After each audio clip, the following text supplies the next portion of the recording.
Hi, everyone, and welcome to the Sam Dever Podcast, episode 28. In this episode, I speak with Aileen Ramirez. I met Aileen through the acting community here in Los Angeles at Playhouse West, and she's an amazing person. She's a wonderful soul, and we had a very amazing conversation about spirituality, awareness, working on yourself, growth, and I'm really appreciative for her to come on to this podcast and be open, be vulnerable, and just tell her story with confidence. And it was really inspirational to have this conversation with her.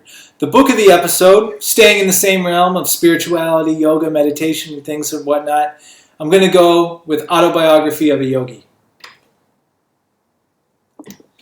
I'm going to mispronounce the name. I apologize, but it's the story of Paramahansa Yogananda, and it's an incredible, beautiful story. I mean, it's a lengthy one, but it just leaves you at the end of it like, man, this man just lived such a purposeful life.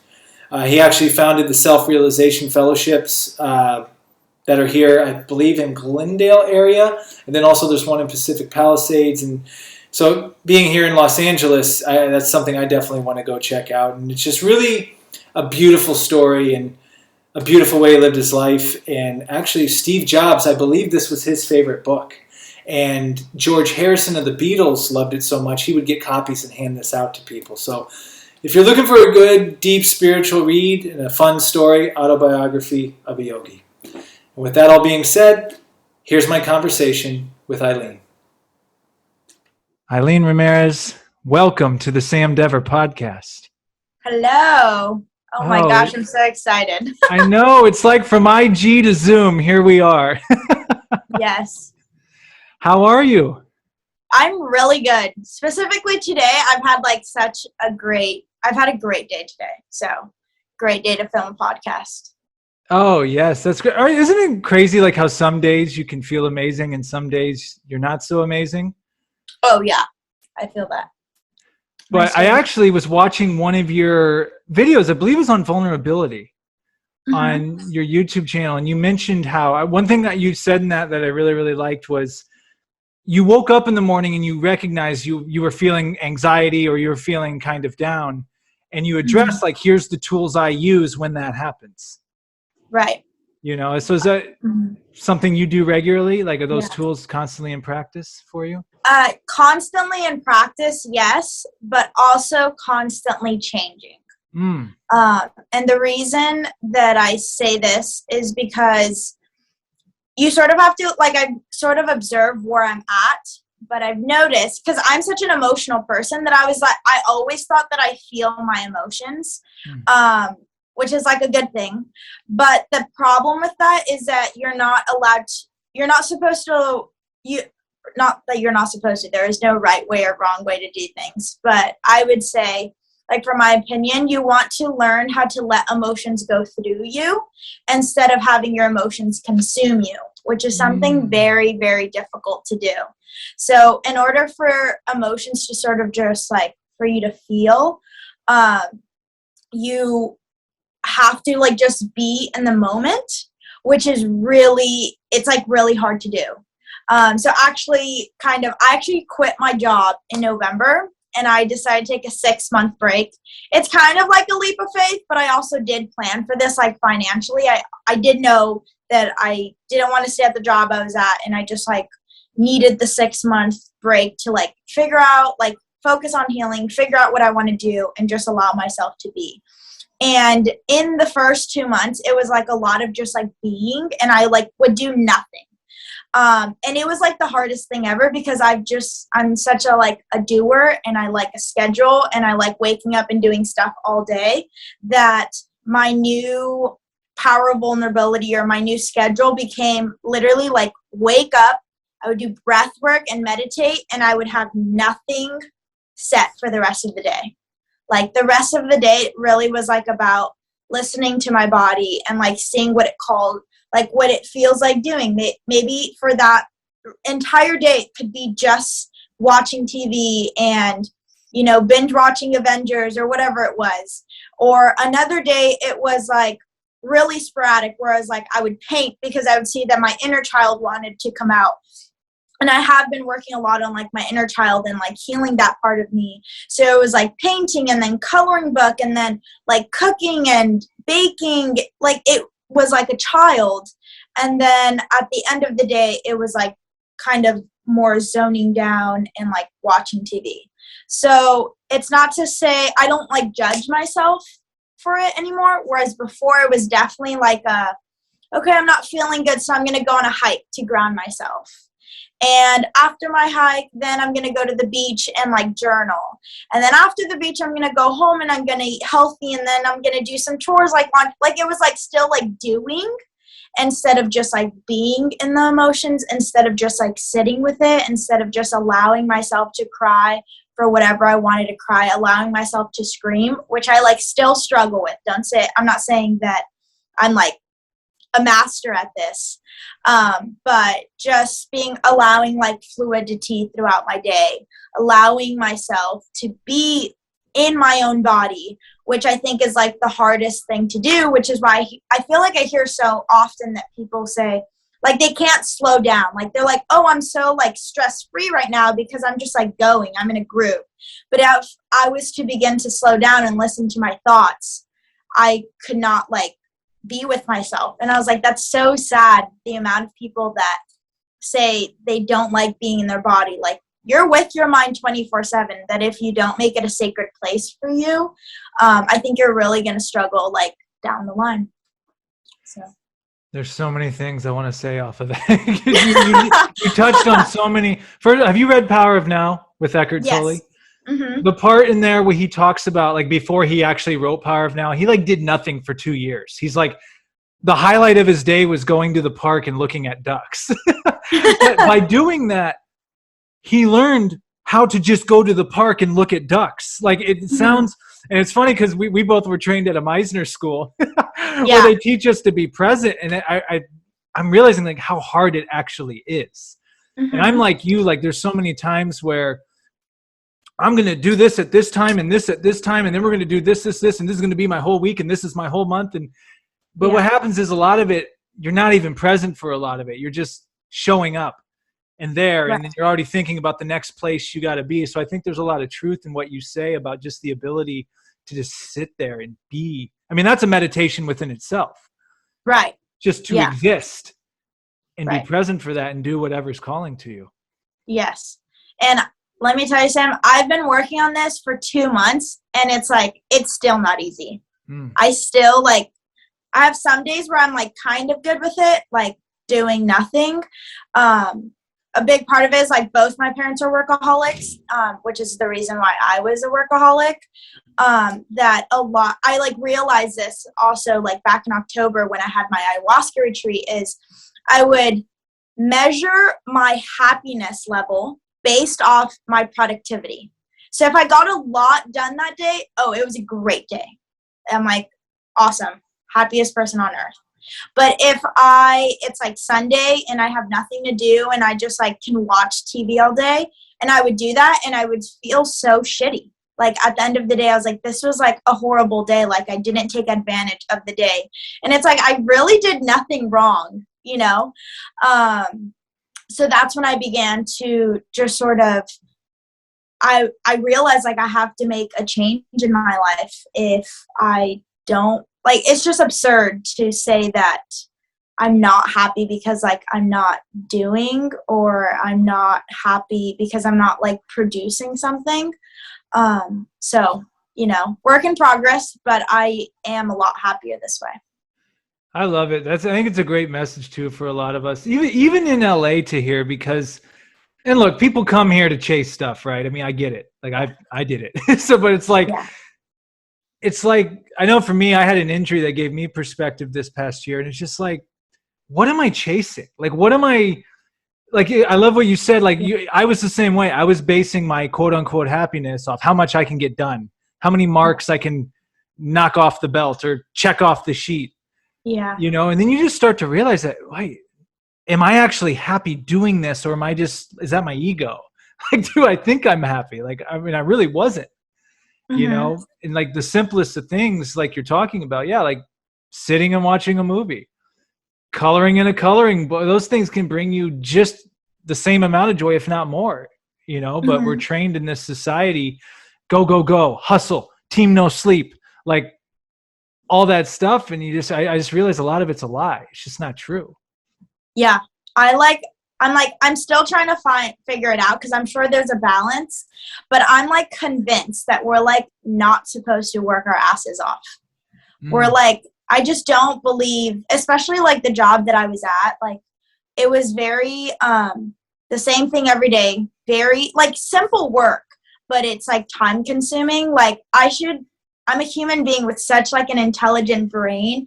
I should be using my brain to be solving like harder problems, but I don't know. It's like this whole concept of like, I don't know. I still struggle with it in the sense of like, obviously I can't not work forever, Right. So eventually I'm going to have to figure out, I want to do what I love, and I'm still trying to figure that out because I love so much, and not everyone can make a living doing what they love.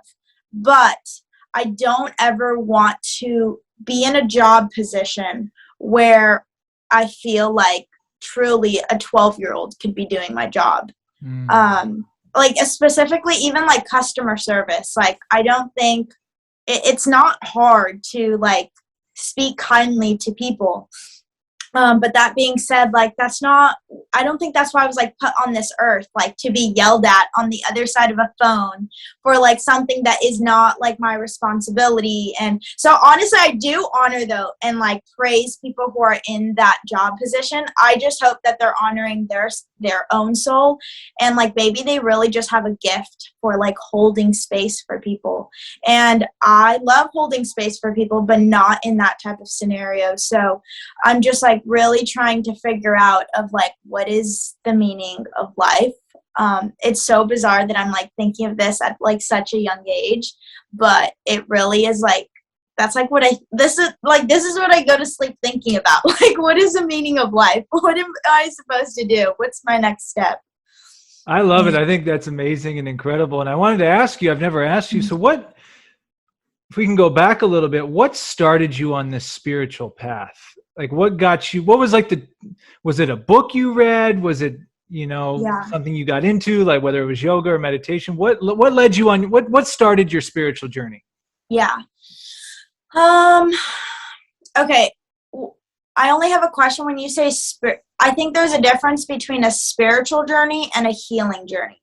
So right now I'm like on a healing journey. Okay. But when I first became spiritual, I did go to a Catholic school. So I always believed in God, and I was like definitely like spiritual in that sense. My family, we didn't go to church often. Like I went to church every week because when I was in that private school, but other than that, I didn't go to church. And it's not like we prayed at every meal, but that's not like I felt like I had my own relationship with God. And then when I was about 12 and 13, I wanted to get into acting. And my second acting teacher ever, she was like a great teacher. I really wish she like would have stayed in LA. I think I would have succeeded so much with her. But for the first day of class, she gave us all a homework, and we all had to read the book, The Secret to Teen Power, which is basically The Secret, but dumbed down for a child. Remember, I'm like 12 or 13 at this time. And she would like talk about, our first class was literally like, okay, you're in the business of acting. And a lot of it is skill and hard work, but there's another aspect of it is that you have to stay positive. You have to manifest for things to happen because it is a very difficult industry, and there's going to be a lot of competition, and it's going to try to drag you down, and it's your responsibility to be your own light. And we all had to do like manifestation boards. So that's when I started manifesting. And when I first started acting, I did very well. Like I got my agent on my first showcase. I got my first agent like 2 months into acting. Within that, I booked my first commercial within like a month or two. Wow. By the 6th month, I had already filmed 2 national commercials. So then I had to join SAG. Like, and I'm not kidding, I manifested it all, Sam. Like, I literally owe this one teacher for like telling me of this. And things were great, So then from the until I was like 17, I filmed 15 commercials. So from like 13, yeah. And I was like, I was happy doing it, but I definitely had like the best of both worlds. I went to school all the time. I only worked like 2 or 3 times out of the year, you know what I mean? But it made me good enough money to where I could pay for like college afterwards. But at 17 is when I started to get really bad health problems. And it started with like acne, yes, but I also had, and I still like have this issue, but I was like having to sleep 12 hours a day. And like no doctor could figure out what was wrong with me. And I remember at the time I would think to myself, like, I wonder what I would do if I was to like get called onto set right now. Like, it would be so embarrassing because I would have to take at least 2 naps on set. Like, that's how much I was sleeping. I was like sleeping in all of my classes. And then on top of that, then I got really bad acne. So, in acting, you want to have nice skin. Like, it really does like affect your confidence going into a room and stuff. So I took a break from like 18 to like 20. And that's when I went to Meisner and studied with Robert Carnegie. And I still had acne at the time, but then I just sort of reframed it to be like, I'm just working on my skill set so that when I get back into acting. And, those were great 2 years.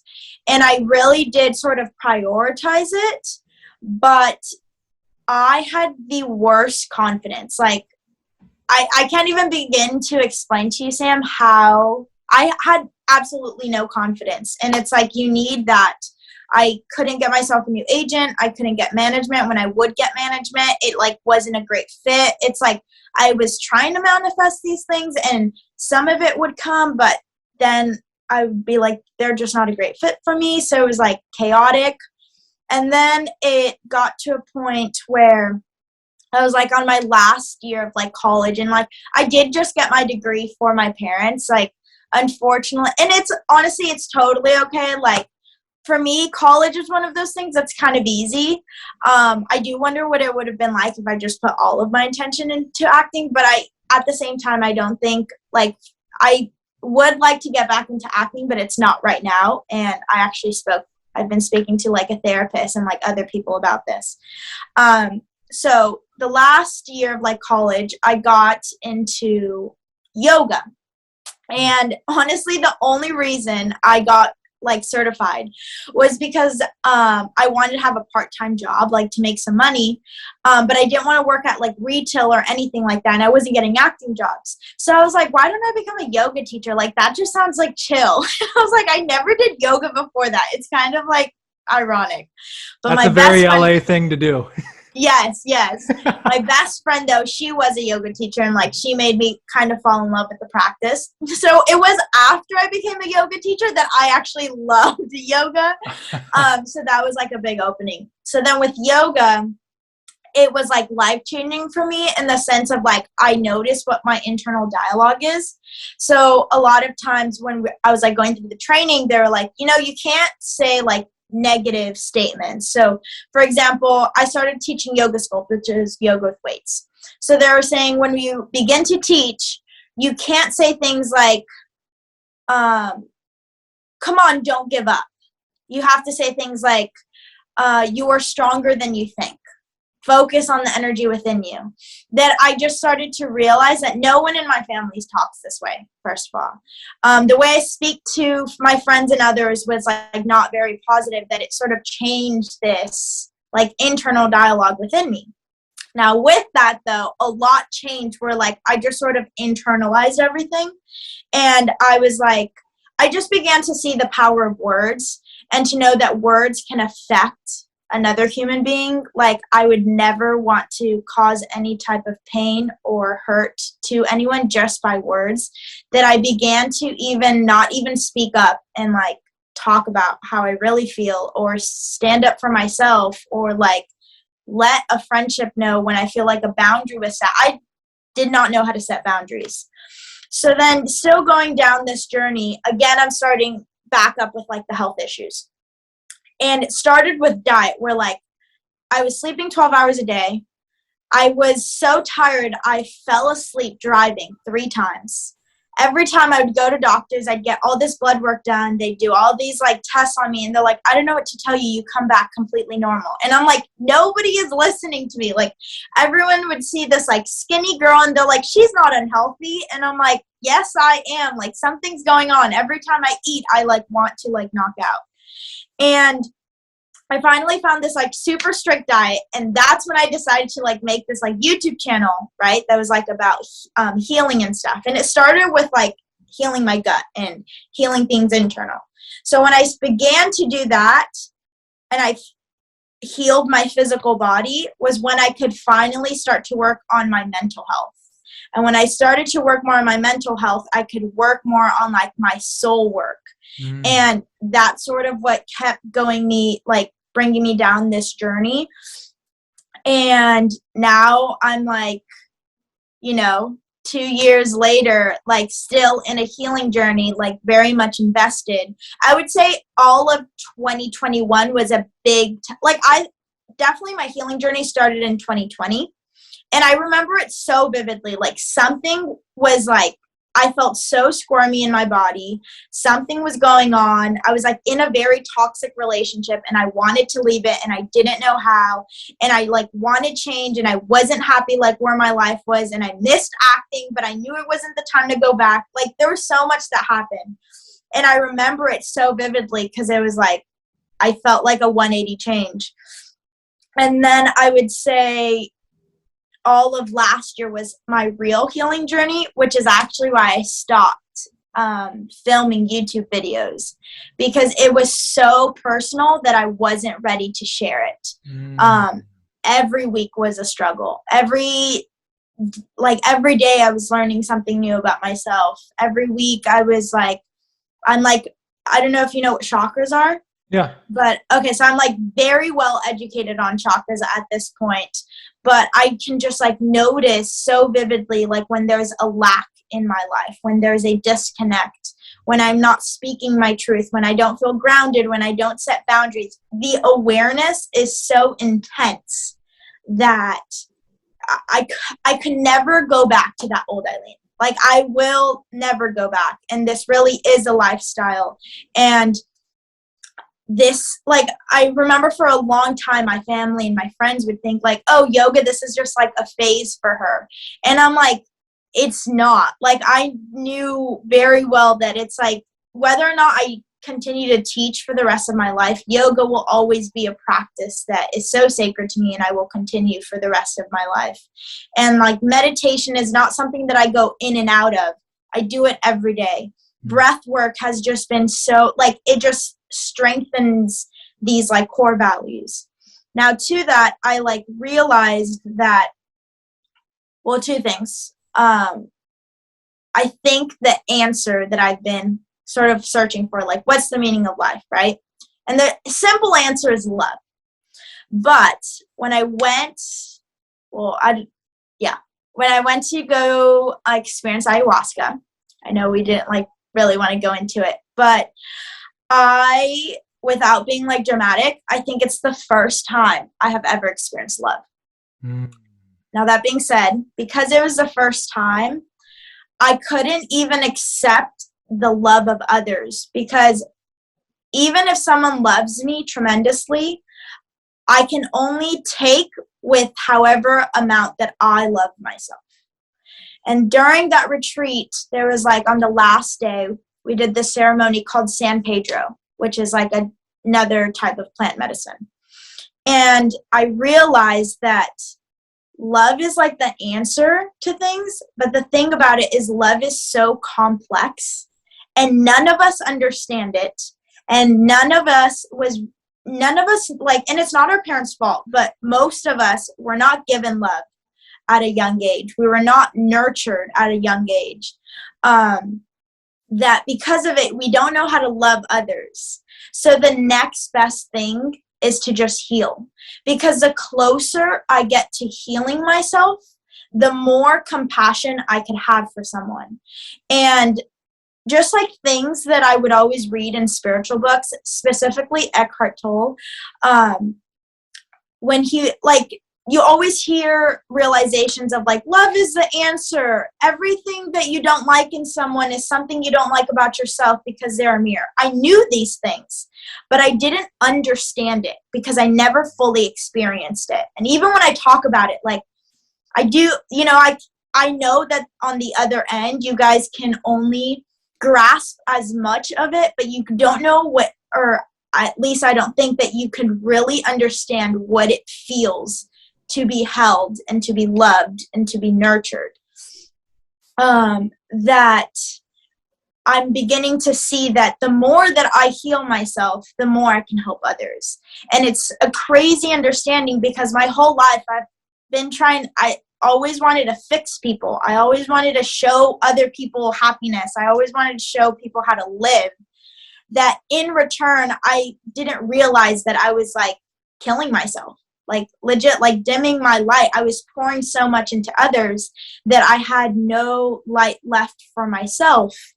And it's like I still have to remind myself every single week that every time I get a small hint of like, oh, I can help this family member with this, I'm very humbled down very quickly. The universe always sends me signs like, oh, you want to go fix someone? Then let me show you all of the work that you still have to do. That I've begun to realize like this is like my purpose right now. It's to heal. And I'm hoping that and I will continue to heal for the rest of my life. I know that for a fact. But I think there'll be a place where I can become a little bit more grounded with it. And then when I become grounded, I will learn how to integrate this into every part of my life. This idea of being still, of just being, will be in my career, whatever that may be. This idea of asking someone how they're doing, and not asking how they're doing in their work life, but genuinely how are they doing, how are they feeling, I will know how to respond back, knowing like, I get to talk about this cool hike that I went on this past weekend, and like the mountain gave me energy, and it's like that's what I want to talk about. I don't want to talk about how you're doing in your work. I don't even want to talk about how you're doing in like your relationships. I want to talk about how you're doing in the relationship with yourself and in your heart. So it's a big step to realize that I'll never, that old Aileen, she like doesn't exist. But that's okay. And for the longest time, I would struggle with that because I hated when people would say like, oh, you changed so much. I would try so hard not to be that same girl. And now I look forward to all the times that people are going to tell me like, you're not that same girl that I once knew. And I'm proud of that, to know that I've made this much growth. So that's dope. Yeah, I know. I will always give the long answer, Sam. I'm so sorry. No. I mean, there's so much I want to say. Like, you gave so many great things. Well, one thing I'll say, I was looking through one of your videos. You had talked about, when you do this self-work, this inner work, first of all, it's a lot of work. That's the first and foremost thing. Second of all, there's some meme, like it shows like what people think spiritual awakening is, and it shows like these flowers and clouds and sun, and then it says what it really is, and it shows like the fires of hell. Yes. It's like, it's very uncomfortable, like extremely uncomfortable, or it can be at least, No. It's always uncomfortable. It's like, it's always uncomfortable. It's the hardest work I've ever had to do. Also, even like with ayahuasca, it is the hardest thing I have ever done in my entire life. That now when any problem comes into my life, I remind myself, like, I did that. Like, I, really went into like my subconscious, and trust me, I like just touched the surface. That's like the crazy part. Like, I was barely able to touch the surface, but I remind myself like how strong I am, even if I don't feel that way. And I've actually had to work a lot with like affirmations. And actually through this time, like I did ayahuasca in October when I went to Peru. Then I quit my job in November, and I've had to ask for a lot of help. I see a therapist every week. I meet with a breath coach every week. I meet with my Reiki girl at least once a month. It's a lot has like I wouldn't be able to do this work on my own. And it's something that I kind of did start this journey on my own. Like, I would just read books and sort of like integrate whatever I could learn. That's like also a big thing that I've worked on for so long, is that this learning how to integrate what I'm learning. It's funny, Sam, this past year I read 40 books. Like Nice. 40 books, which is like, that was like my goal. But honestly, I don't even remember all the books that I read. Like, it was just like, oh, I finished this one, time to do the next one. And now I'm like starting to realize, like, there's some audio, out of the 40 books, 35 were audiobooks and 5 were like hard copies, right? But some audiobooks were so much content that honestly, I should have like read it and like been taking notes on like what I was hearing. Whereas I was just like listening to it on my hikes.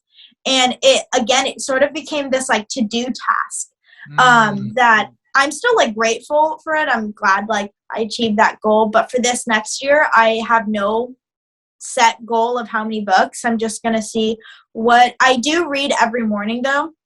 It's like I'm saying, my practices are always like changing, but for right now, for my morning practice, the first thing I do is read a book in the morning.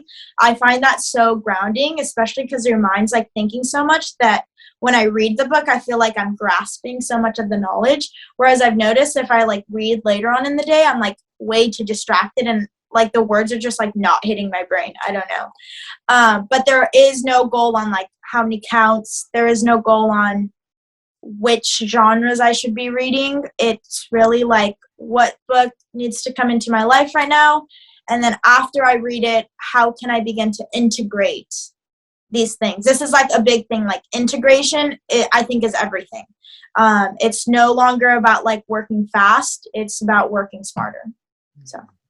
No, I relate to that all too well because I'm the same way. I'll just fly through books. Next. Yeah. And then I'm like, am I even retaining any of this?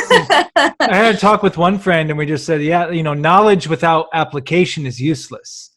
Like I can read all I want, but if I'm never going to apply it into reality, right. I'm just reading books in my room, Yeah.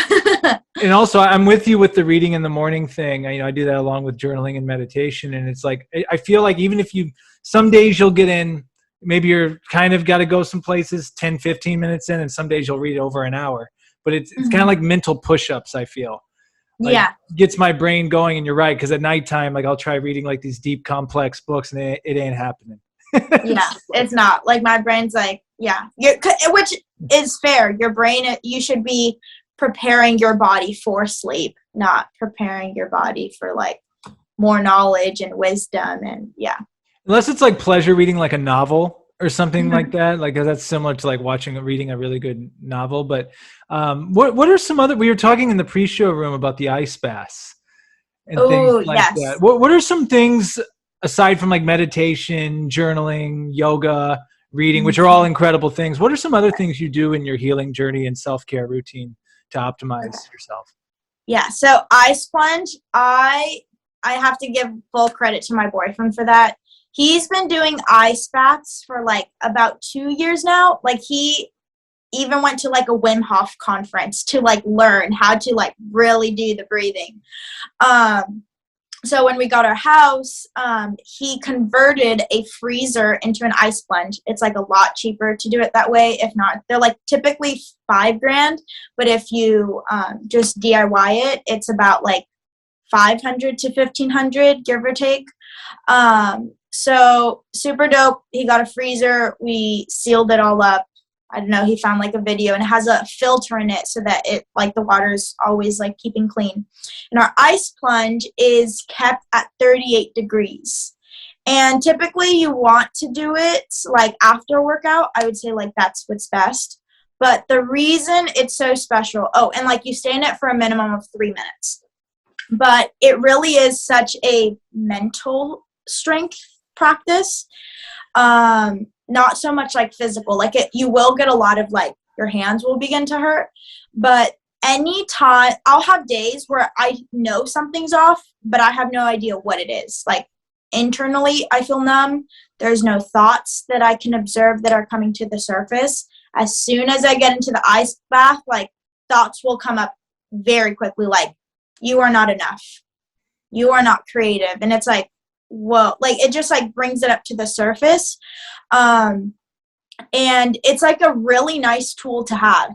I do it roughly about 3 times a week, but specifically if there's a day where I really don't want to do it, then I make myself do the ice plunge, because that's when you get the most benefits from it. So the minimum you do is 3 minutes, because I've been doing it so often. I think like my body got accustomed to it, that it got to the point where it started to get tough for me was like at the 3-minute mark, which is like basically me I'm getting the physical effects, but I wasn't getting the mental health effects, that now I do 5 minutes. And every time afterwards, you feel so strong. Like to know that your body did that, to know that you calmed yourself down just with the use of your breath, to know that you warmed yourself up with the use of your breath, is like such a special practice. And I know that not everyone can sort of like do an ice bath wherever, which is why we invite family and friends to come over to our place whenever. We have at least one person, like someone new, try it once a week, at least, at the minimum.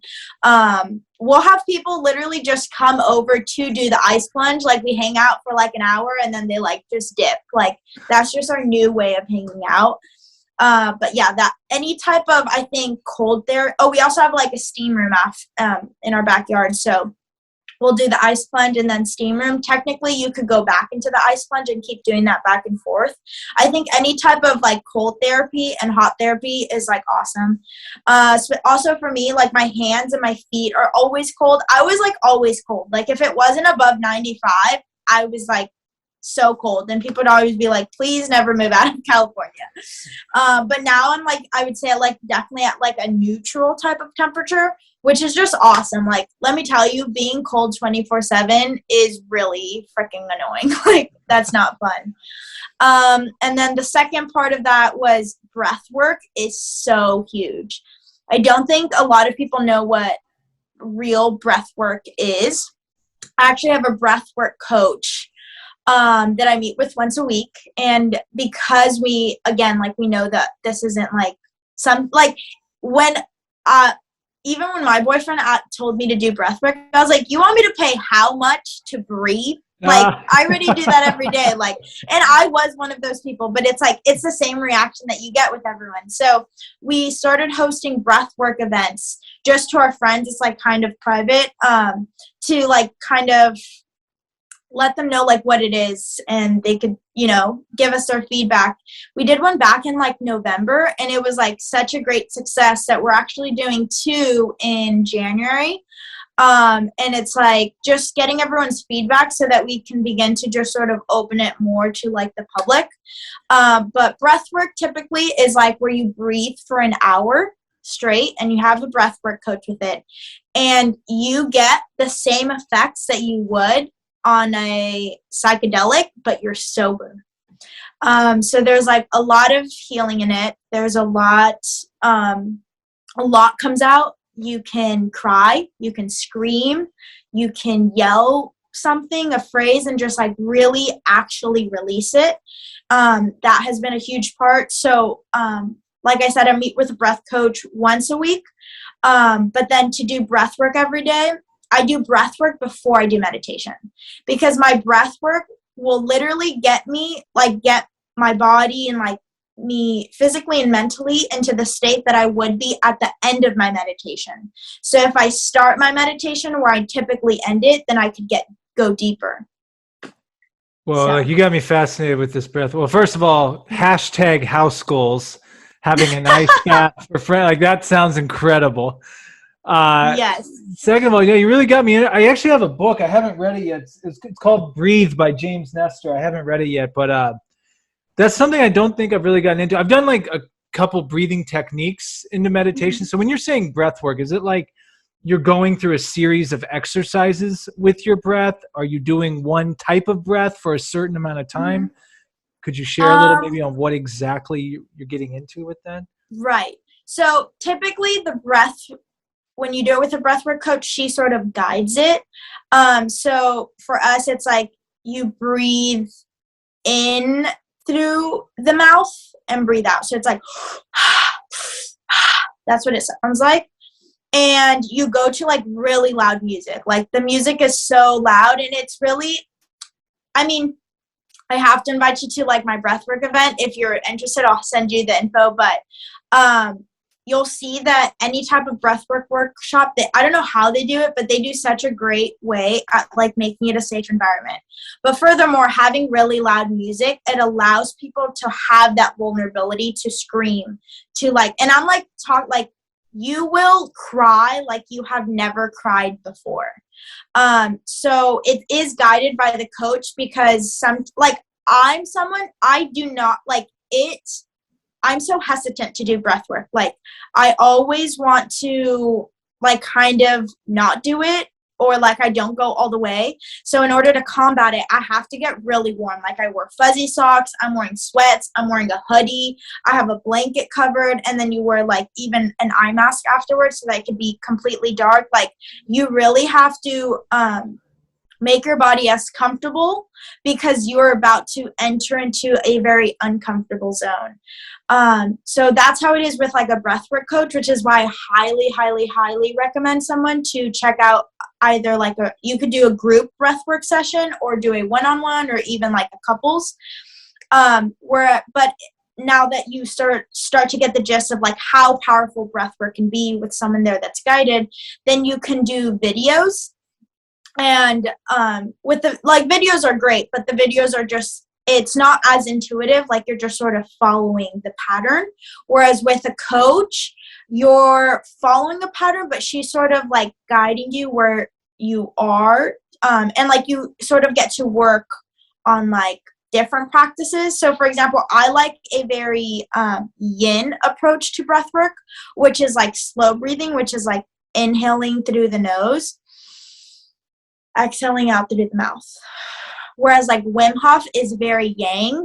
And I think it's great, specifically a lot of like males, like, Wim Hof, and why he's gotten so much of like the male population to be able to join and stuff. But just knowing these things about with yourself. Whereas, so with a breathwork coach, he'll do sort of a variety. So we'll start with yin, and then we'll sort of speed up the breath work. And she just helps you, like if she sees that you're not able to release an emotion, then she sort of helps you through it and stuff. So that sounds amazing. Mm-hmm. I would also highly recommend DMT breathing. If you go on like YouTube and look up anything, DMT breathing. Like, are you actually doing DMT or just DMT like no, within it's you? Just okay. So DMT is a chemical that's within your body, and there is a breath work that ignites that chemical, and you literally get sort of. Have you ever done DMT? Yes, I have. Okay, so have you had that feeling where it literally feels like you go down 5 dimensions? See, this is a whole other conversation. Like, I feel like every time I've done it, I never blasted off. Like, I always was in that in between. So kind of. Got it. Okay. Kind of. Well, I will tell you, you can do, so DMT breathing, it's ignited through breath of fire, which is like you just breathe out through the nose, and it's really fast. So it's like, that's like breath of fire. And then you do alkaline breathing, which is breathing in through the nose and then exhaling out through the mouth. You do that for a couple minutes, and then you inhale, and then you clench your stomach. After you clench your stomach and your neck. After you do that, you do clench stomach, neck, head, and try to hold it for a minimum of 15 seconds, almost to the point where you're going to pass out. It's like crazy. And then you just like sort of sit there, and it's like your body goes somewhere else. You can like begin to hallucinate. Yeah, it's crazy. But DMT breathing is like my personal favorite, and typically the type of breathing that I do before I do a meditation. And just for the record, the Sam Dever podcast is not held responsible for anyone who's. That sounds. I'm really glad you brought up the breath work, because that's something I need to get more into. It's amazing how there's so many components. Like, you get into like yoga and you're like, all right, but then through yoga, you're like, well, have you done meditation? Meditation, what's that? And then you do meditation, like, have you done breath work? Breath work, what? Have you jumped into the ice bath yet? Like, there's so many things that, go into this, I don't know, it would be this sphere of, I don't know if you want to call it self-improvement or just awakening your consciousness, really. Just making you more aware of your body, the surroundings, and your true inner self inside of you. Mm-hmm. I like to describe it as like yoga and like meditation. It's like you're dancing on the outside of this like room, and then like breath work and like psychedelic, like plant medicine and like ice plunge. It's like we opened the door. We're like, oh, come on in. Like, here's the party. And you're like, oh, wow. Oh, man. Well, I'm glad we're having this talk because I really haven't had anyone that we've had like this type of conversation yet. I'll speak for myself personally. Because ayahuasca is something I want to try. Like, it's something I feel like out of a lot of them, that's the one I haven't really done yet, but I also want to do it properly and with the right, set and settings, everything. Like we've said, like it's something you have to be called to it. Like, it's not something you're just I'm going to go do this weekend. Like, no, it's like go in with an intention and a purpose, because going to learn something. And for all my psychedelic experiences, that's really, I was fortunate enough to be taught under some people who knew what they were doing. And I'll just say again, speaking for myself, I had a lot of good experiences. It was life-changing. I do feel it for myself, it got to a certain point where like, oh, okay. Because I would go back to some of these experiences after doing it multiple times. And I almost feel it was telling me like, dude, we already told you the answers. Like, go. Go. So at that party, they're telling me, hey, it's time to close up shop. You've already partied enough in here. Let someone else in. That's so funny. So, but with the ayahuasca thing, it's like, that's why I'm curious hearing you talking about it. Because it's like, I have heard from some others, like it's very it's almost indescribable probably for a lot of, you just have to experience it almost, It is very indescribable. And I also would like to, it's hard because I feel like typically when people talk about ayahuasca, it sounds great. It's like, well, look at all those positives. Life is 100 times harder. Like it's like a million times harder after ayahuasca. The level of awareness that you have, it's scary because you see things from such a different perspective. And the other thing is, so there's like the saying that they say like doing ayahuasca is like 50% of the work, but the other 50% is the work that you do afterwards. To be quite honest, Sam, for me, it was like 10% of the work was done over there. I actually had a very gentle experience because I was not strong enough. I had this, like, I asked Mother, so when you take it, you can ask Mother Ayahuasca like a question and she'll like sometimes answer you. Sometimes she'll like show you something. But I asked her like, why were you so gentle with me? And she was like, you're not strong enough. You need to get stronger. And that's like when I began to see like literally, and this is why I said earlier why the shamans are so important. The reason it was so easy, and I say it was like not easier, but the reason I say it was gentle is because for a lot of it, I was sober. So that was like another thing that I wasn't expecting is like, when you like drink alcohol, you get drunk, right?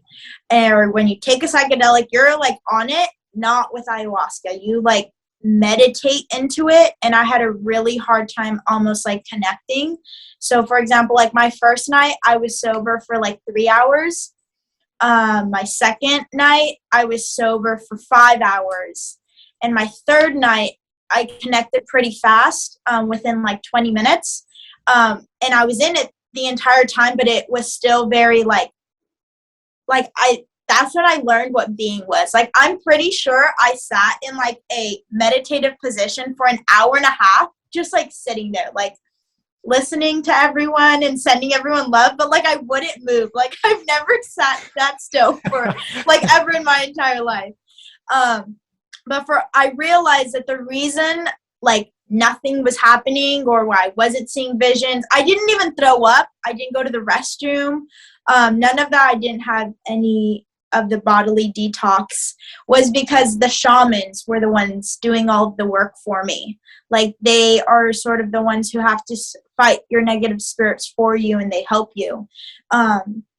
That's why I say coming back, I feel like 90% of the work I've had to do here, and it still is really hard.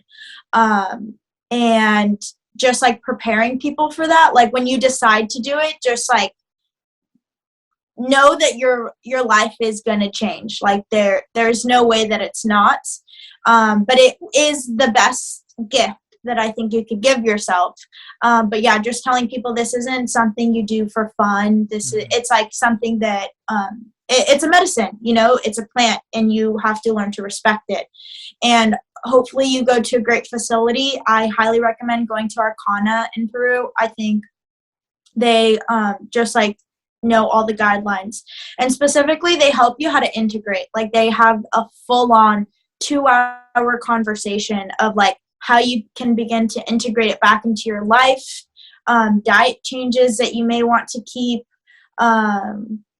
just like in general, like the importance of like having people guide you. That even like now, I don't even know if I could do a psychedelic. Like, I would never just take another psychedelic by myself. I would probably, if I was to take a more, I've always like set an intentions and been spiritual about it, but I would take a more like responsible approach where like I would lay down my yoga mat, I would get myself super comfortable, I would put an eye mask, and I would put a playlist and just like lay down, and that's what my psychedelic experience would be like, instead of like, let's go take psychedelics in the forest, and you know what I mean? And it's like, it is very beautiful, but you begin to see that there is this level of respect for a plant.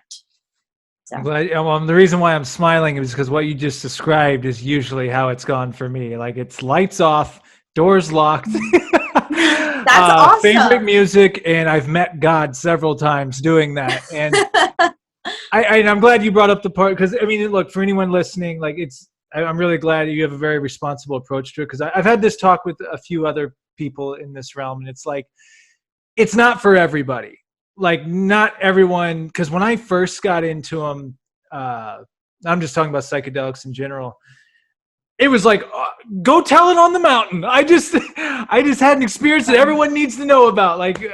Oh my God. But then it's like, okay, well, it's very important that you do have the right mind state going into these things. And one thing for me that it made me appreciate, I think that's interesting, you said how the real work happens afterwards. And it's like, one thing it did for me too, it really made me appreciate reality differently. Like, because it made me, because some of the mental things you go through during those experiences, like, it's like, oh my God, how am I ever going to get out of this, or what's happened? But then you get back to reality and you're like, wait a minute, I've been hung up on this entire time. Like, why don't I just do this? And I don't know, it is amazing the breakthroughs that can happen. So that's why I'm, with your experience with this, yeah, I mean, that's something you might do once in your life, or you might do once every few years. I mean, but you're not obviously going to be doing that every month, Right. Yeah, you definitely. Yes. So when you go, they call it a treatment. So when I went, I had a 1-week treatment. There was someone who was there. They had a 3-month treatment. So they are doing ayahuasca like 3 times out of the week for 3 months. But when you finish your treatment, they typically also, unlike one of your last ceremonies, you can always ask Mother Ayahuasca like when I should come back. It was so funny because for me, she was like, please come back as soon as possible. And there was this other girl at our retreat, and she was like, when I asked her, she said to come back in 10 years. I was like, wow. But yeah, so after you have your experience, you typically want to at least take a complete detox from any type of plant medicine for at least 2 months. But then, yeah, I would say typically for another ayahuasca retreat, it would be like 6 months, I would say, is like pretty good. I mean, if you're really integrating everything you learn. I already plan to have like my next one in either June or July. So. Do you feel any physical benefits from it? Like, is there any like physical, like healing that happens with these ceremonies at all that you know of? Or is it mainly just spiritual, mental? For me, like I said, I didn't have any bodily detox. It's kind of crazy. I have like my own sort of like working theories why I think that is. But I would say like for other people, it really is different. Like I can't speak for other people, but I know it's different for everyone. I know the bodily detox is typically like, so we store emotions in our body, you know, so that's just like helping you get out all of the bad. But like I said, okay, so the reason I don't think I had any of that is I think I was so weak that she, like Mother Ayahuasca, the medicine, had to stay in me. Like I have so much of her in me still, and that's like another thing they say is like once you take it, it will be in your body for like literally the rest of your life. And the medicine continues to work on you even after you leave the retreat center, even after like months later, like it's still working for you. And I think that's why maybe I didn't have any bodily detox. I will say for some people, like there's like crazy stories, like at the Arcana Center, there's this like one shaman who is like very powerful. She's like very powerful, known like worldwide. And there's like this crazy story, which I don't even know, but there's a story that during a ceremony, there was like one of the patients who like not a patient, but you know, one of the recipients who took the ayahuasca, she like was not doing well, and she sucked a bone out of her neck. She did what? She sucked an actual bone out of her neck. Sucked? Yes. How do you... I don't understand. Like I'm telling you, it's like crazy. So obviously with that, she had huge, like her body was like, your body does, I will say your body feels so much strong, like so strong afterwards, like a superhero. But yeah, there's so many stories. So well, that might have it makes me think too. It just shows how much our like mental and spiritual and physical all connected. So when you strengthen one of them, it probably does in turn maybe give energy and strength to some of the other parts of ourselves, you know? Yeah. And then the other part that I would just say is like, it's not one of those things where like, I think miracles can really happen with a medicine like this, but it's not one of those things where like if someone is paralyzed and they take this plant, they're not going to not become paralyzed. And the reason I would think is like sometimes like maybe for that person, their soul journey is to experience what being paralyzed is for this lifetime. Like this is for their learning. So it's like just understanding these, not that like we're not supposed to be healed. It's just like for this, and it's like, I truly believe that you choose everything before you come into this lifetime. Like I've just read so many spiritual books and it's like, I don't know. It makes sense to me. Like, I believe you come here choosing exactly how you're going to look. You come here choosing exactly what gifts you want to have. We're like abundant in gifts. We're like the most talented human being ever. But when we come to this earth, we choose which gifts are going to like come to the surface for us, because our gifts are supposed to help us understand where we lead in our lives, like where we go in our like careers and our relationships and everything like that. So your life obviously is going to be very differently if you're like paralyzed, maybe in like another lifetime. That's why you become like an Olympian who, you know what I mean? Because you know that feeling of like being able to use all of your physical body and feel that strength and stuff. So I think, are those called soul contracts? I read somewhere, someone had told me, like similar to what you said, like you do a soul contract before you even come here. Like, yes, this time here, this is what's happening. But you don't have consciousness of it, obviously, when you're born. Correct. Maybe you do right when you're a baby, but then you get exposed honestly, to the world and conditioning. And I I have so many questions for after we go, but yeah, I definitely, there's just no, yeah. There's no way that, in my personal opinion, it just like, it makes more sense to me in the sense of like, we had this argument with like my cousin the other day where he was like, nothing's going to happen after we die. And I was like, okay. And I was like, why'd you say that? And he was like, well, because wouldn't you think that if we came to this earth, like he thinks that it's just consciousness afterwards. So it's like nothing really happens. It's just, we go back to consciousness, whatever that means. Like, it's like something very simple to him.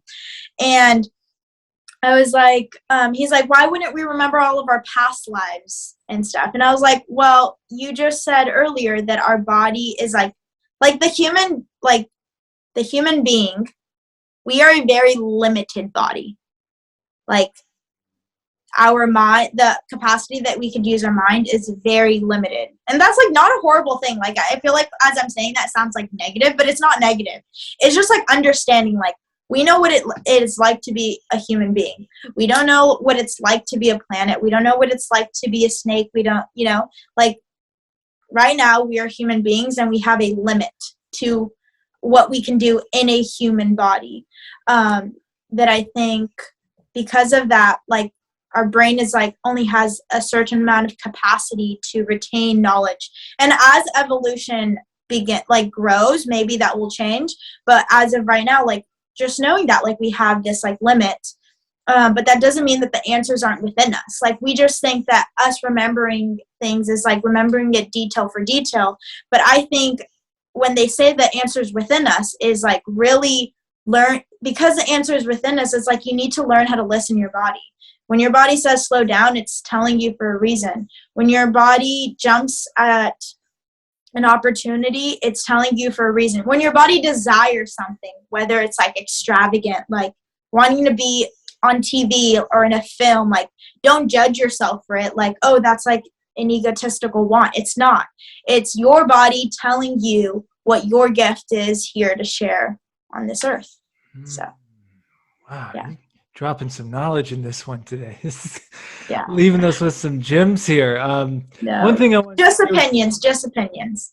Yeah, but no, it's good to. I love conversations like this because that's definitely one thing I've been realizing lately with intuition and like, I'll just use LA and acting and that type of thing because that's what we're out here. We're out in this city with that, and you go on this trip because you're like, it's all ego. Then you go, oh well, it's all ego. I can't do anything. I'm just going to sit in here and meditate for the rest of my life, But then Ram Dass talks about what you've talked about today reminds me of something like you taking this time off of work right now to do all this work. But eventually, like you said, you will go back to work in some capacity, whatever that is, but your perspective is going to be completely different. And Ram Dass talks about how, you can get to the top of the mountain of enlightenment, but are you just going to sit there for the rest of your existence? Some people do, and there's a purpose in that, but most people, he said, no.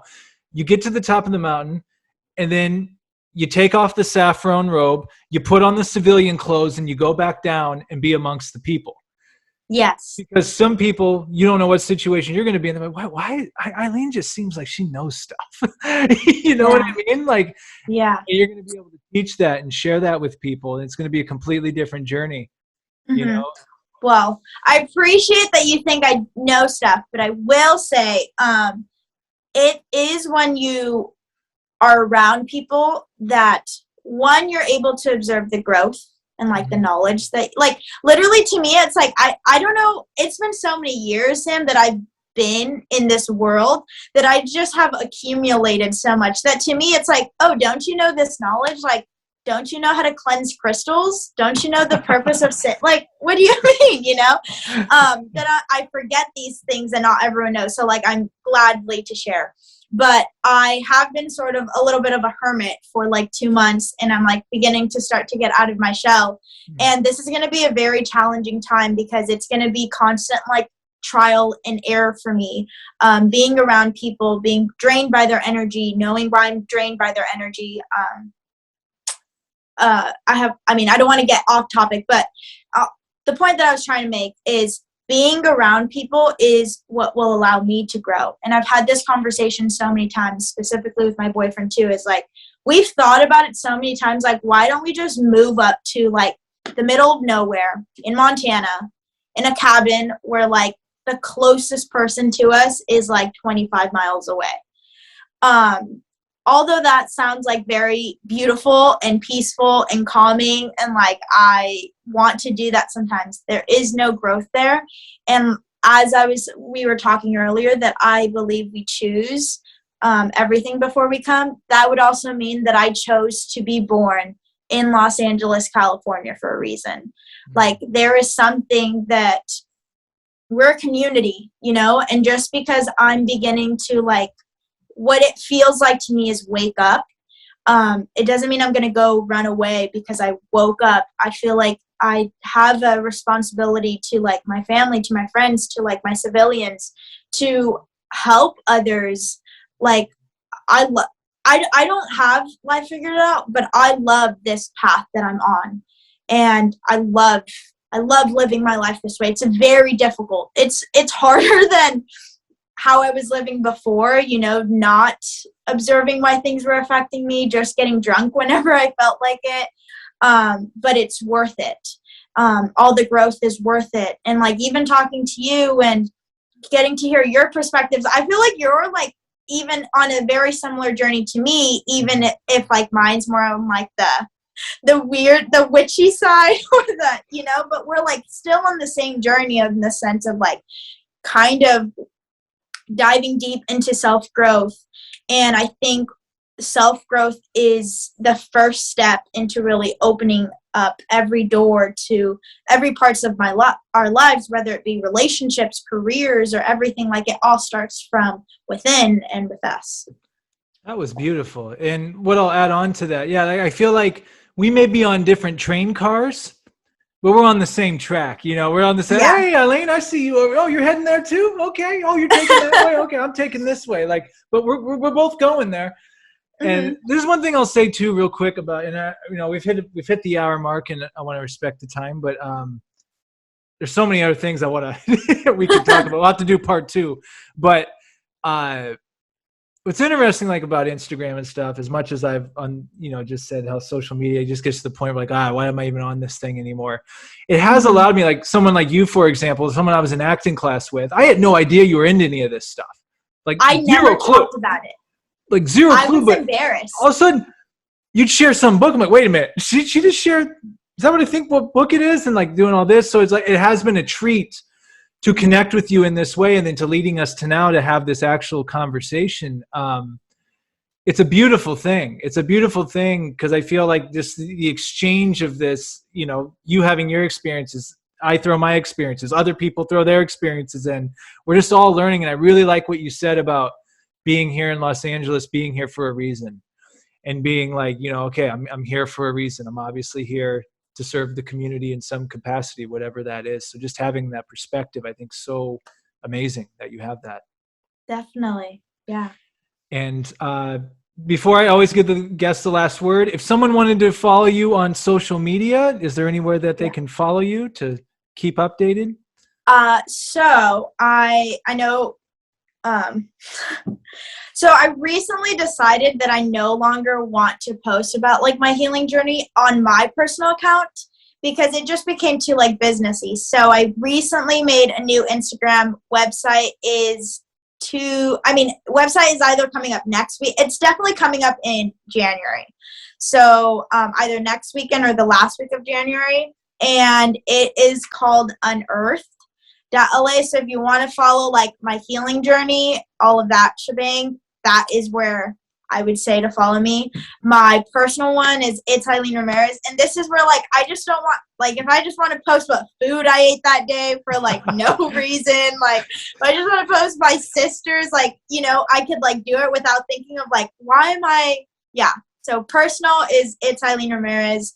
Want to learn anything about healing, health and wellness, lifestyle, yoga, all of that stuff will be on unearthed.la. Awesome. And Aileen, I always give the guest the last word. It can be anything. It can be as deep or shallow as you want. It can be a book, a philosophy, something you've been thinking about, a movie. What do you want to leave us with? This feels like a little scary. Like I need to give a make it or break it type of line. But I guess like something that would sort of like summarize everything that we talked about is that if you truly want to help others, you need to help and you need to love yourself. Awesome. I love it. Awesome. Well, Aileen Ramirez, thank you so much. I did have on the thing, you were on Wipeout, right? Oh, yes. Just one quick thing. That was also a life-changing experience for me. Like when I trained for Wipeout and won Wipeout, that's when I really was like, my physical body was like the strongest it's ever been. So you won. Like, yes. That's incredible. Yes. I know. I like still can't believe it sometimes. Such a beautiful experience, but we'll get to talk about it next time. Yeah, we'll get to that in part 2. Well, Aileen, stick around for just 1 sec. I'm going to stop the recording, but thank you so much for doing this. Thank you so much for sharing and being so honest and open with everything. And I look forward to following your journey. It's amazing to watch it unfold. Of course. Thank you so much for having me on. All right. See you later. Bye. Peace.